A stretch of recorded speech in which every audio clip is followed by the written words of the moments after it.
Hey everyone, welcome back to the channel.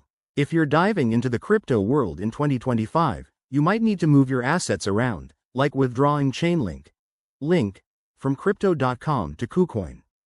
Today, I'll walk you through this step by step in a simple, straightforward way. It's easier than you think, but always double check everything to keep your funds safe. First things first, make sure you have accounts set up on both crypto.com and Kucoin, and that you have some Chainlink in your crypto.com wallet. Start by logging into your crypto.com app or website. Once you're in, navigate to your wallet section and select Chainlink from your list of assets. This is where you'll initiate the withdrawal. Next, look for the Withdraw option. It's usually right there on the asset page. You'll need to enter the withdrawal details. Here's a key step. Get your Kucoin wallet address ready. Head over to Kucoin, log in, go to your wallet, and copy the Chainlink address.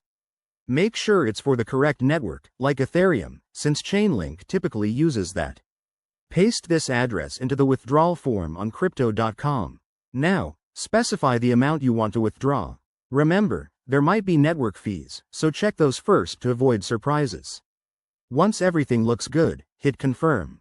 You'll probably need to verify this with two-factor authentication for security. After that, sit tight. The transaction could take a few minutes to an hour, depending on network congestion in 2025. Once it's done, jump back to Kucoin and check your wallet. You should see your Chainlink tokens there. If you run into any issues, like a failed transfer, it could be due to the wrong network or insufficient fees, so always verify details. And there you have it. That's how you withdraw Chainlink from crypto.com to Kucoin in 2025. Crypto can be tricky, but with these steps, you're set. If this helped, smash that like button, subscribe for more guides, and drop a comment if you have questions. Stay safe out there in the crypto space. See you next time.